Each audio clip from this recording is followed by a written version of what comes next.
alguém está falando também sem instrução, levante a mão. Irmãos, não podemos proceder crentes profanos, não é todos, mas não podemos profanar o efeito do sangue de Jesus. A Bíblia Sagrada nos diz que aonde Jesus deu um crente marcado com sangue, Deus já o direito que a pessoa tem é que a pessoa possui uma coluna de fogo da cabeça da pessoa até o trono da graça.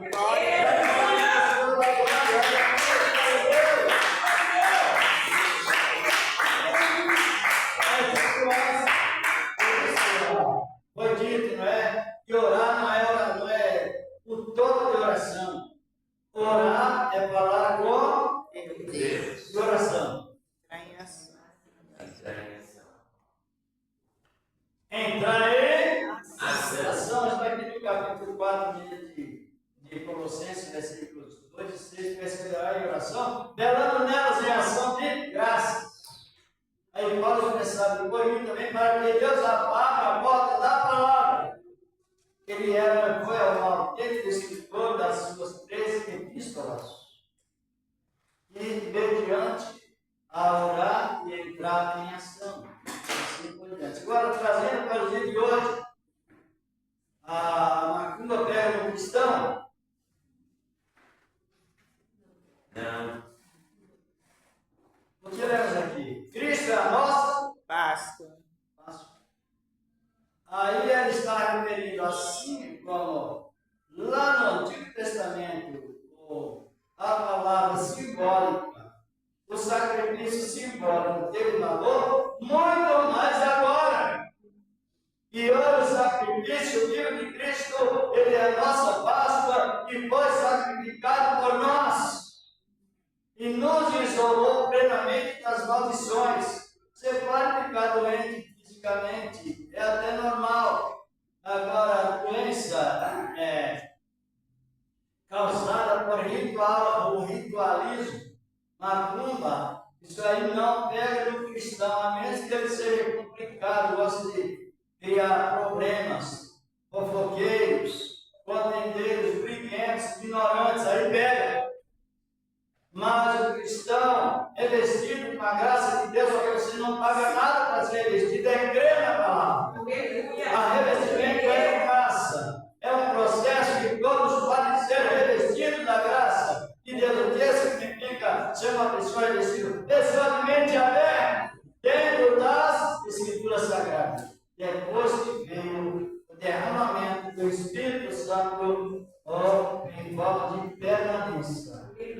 Essa permanência é que nos traz segurança, nos dá o direito de perseverança em Cristo Jesus. O que significa perseverança?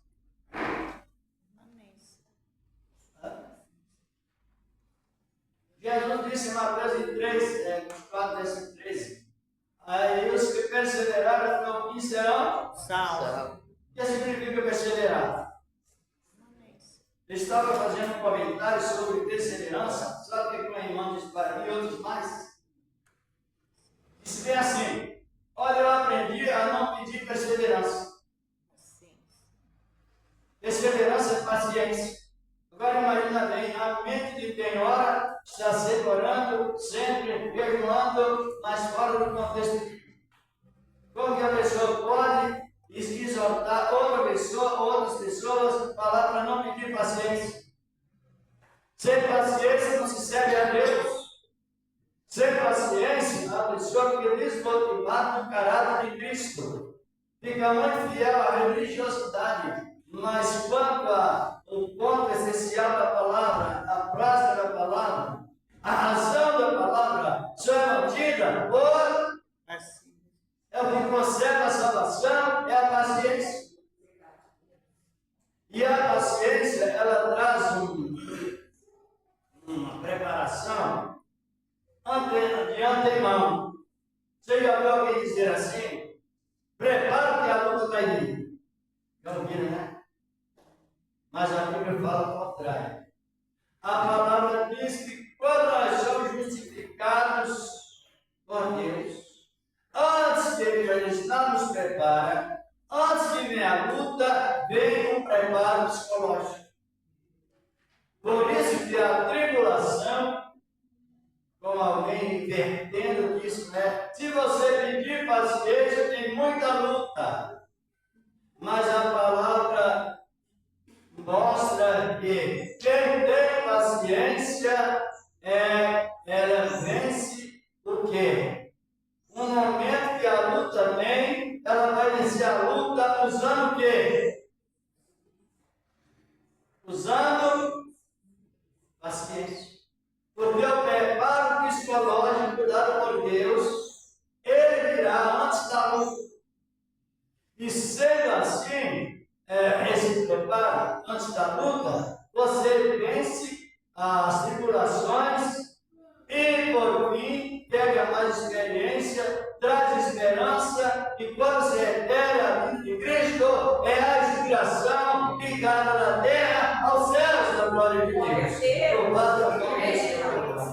Então, compreenderam? Então, antes de vir a luta, vem o quê? Preparo. Preparo psicológico. Por isso que é preciso que tenhamos essa segurança. E esse preparo psicológico é o que Deus dá como força para vencer todas as lutas. Por quê? Por causa que a multiplicação, ela tem como base o sacrifício pascual de Cristo, o Senhor da glória. E temos direito a todas as bênçãos que o salvo tem. E não é por sacrifício, é por fé. A fé naquilo que você não está vendo, mas estão crendo. Então, o tempo é conhecido como plenitude. Aquela pessoa que era muito agitada, ela se torna bem controlada pelo Espírito Santo, devido à mudança e o controle do temperamento. Meu temperamento é isso, só que o temperamento do Espírito Santo, ele é um. Qual é o temperamento de Cristo para com a igreja? Ele é o temperamento dobrável. É chamado de temperamento pneumático. Que é o que controla os nossos temperamentos. É a presença genuína do Espírito de Deus em nós, mas em forma de derramamento. Oh, aleluia! Em forma de derramamento. Por quê? Porque essa palavra Páscoa, ela segura plenamente Cristo Jesus em nós, dando a segurança que precisamos desfrutar. Quando Jesus manda fazer, pode fazer que dá certo, e ainda pensa em fazer, porque Ele, Jesus, o Senhor da glória, Ele não te ordena alguma coisa que não seja suficiente para que você não faça. E ainda Ele pede para que Ele nos dá, que nós recebemos em paciência. Por causa do quê? Do sacrifício do Cordeiro Pascual. As pragas passam por onde? E os cristãos bem-aventurados são bem-sucedidos e bem seguros nesta palavra. Aleluia. Nesta época. Portanto, o que nos leva mais incentivar sobre servir a Cristo é a sua vinda, ou não? É a sua vinda. E se nós desfrutarmos as Escrituras Sagradas, qual é o maior sinal sobre a vinda de Cristo? Compreender o que nós precisamos aprender?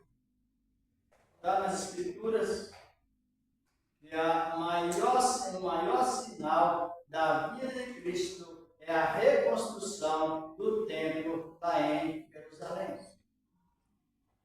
A planta já está preparada, as guerras estão travadas, porque aquele local está ocupado por muçulmanos. E ainda enquanto aquele templo não for reconstruído, a igreja subirá? Subirá? Não. Tem uma pessoa sem noção bíblica diz, pode vir agora se alguém passar para ele, morrer. Mas não estamos com uma informação desorientada. Por causa do quê? Do Espírito de Deus que está em nós com abundância e revelado dentro das Escrituras para os nossos